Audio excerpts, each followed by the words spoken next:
Hello all, welcome to బుజ్జీస్ world. ఈరోజు మనము వంకాయ పచ్చడి ఎలా చేయాలో తెలుసుకుందాం. ఎప్పుడైనా నోటికి రుచి తగలినప్పుడు, రోజు తిన్న ఫుడ్ బోర్ కొట్టినప్పుడు కారం కారంగా ఈ వంకాయ పచ్చడి చేసుకొని తినండి. చాలా అద్భుతంగా ఉంటుంది టేస్ట్. రైస్తో కొంచెం నెయ్యి వేసుకొని ఈ వంకాయ పచ్చడి కలుపుకొని తింటే ఆహా, ఇంకా ఆ టేస్ట్ చెప్పాల్సిన అవసరమే లేదు. ఎలా చేయాలో చూసేద్దాం. దీనికోసం ముందుగా నేను ఇక్కడ నీలం వంకాయలను వాడుతున్నాను. ఒకవేళ మీ దగ్గర నీలం వంకాయలు అవైలబుల్గా లేకపోతే మీ దగ్గర ఏది ఉంటే అది యూజ్ చేసేసుకోవచ్చు. ముందుగా ఒక ప్యాన్ తీసుకొని 5 నుంచి 6 టేబుల్ స్పూన్ల నూనెను వేసి వేడి చేయండి.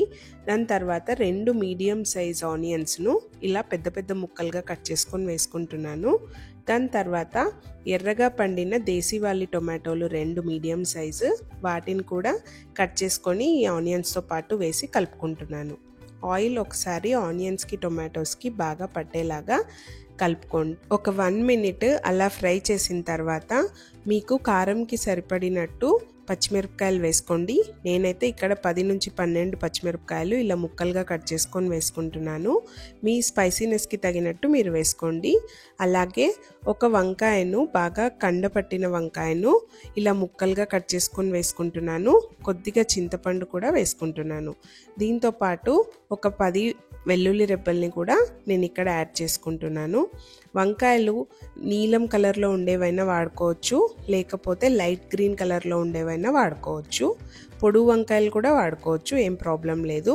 ఇవన్నీ వేసిన తర్వాత ఒకసారి ఆయిల్ బాగా పట్టేలాగా కలుపుకొని ఆనియన్స్ ఎప్పుడైతే ట్రాన్స్పరెంట్గా అవ్వడం స్టార్ట్ అవుతాయో ఆ టైంలో ఒక చిన్న కప్పుతో ఒక 150 ml వాటర్ ఇందులోకి వేసేసుకోండి. జస్ట్ ఈ ఆనియన్స్ టొమాటోస్ మునిగేలాగా వేసుకుంటే చాలు, ఎక్కువ వాటర్ వేసుకోవద్దండి. నేను ఇక్కడ చూపిస్తున్నట్టుగా ఒక 150 ml వాటర్ యాడ్ చేసుకొని ఉడుకు పట్టించిన తర్వాత మూత పెట్టుకొని కనీసం ఒక 10 నిమిషాల పాటు బాగా ఉడికించుకోండి. ఇది ఎంత దాకా ఉడికించుకోవాలంటే ఈ ఆనియన్స్ టొమాటోస్కి అంతా వాటర్ బాగా పీల్చేసుకొని వాటర్ మొత్తం అయిపోయి మనకు లాస్ట్లో ఆయిల్ రిలీజ్ అవుతుంది. అంతదాకా బాగా ఉడికించుకోవాలి. అండ్ వంకాయల ముక్కలు కూడా నేను ఇక్కడ చూపిస్తున్నాను కదా, ఊరికే ఇలా అంటే కట్ అయిపోతున్నాయి. బాగా సాఫ్ట్గా అయిపోయేంత దాకా బాగా ఉడికించుకోవాలి. లాస్ట్లో కొద్దిగా ఫ్రెష్గా కట్ చేసిన కొత్తిమీరను వేసుకొని కలుపుకోండి.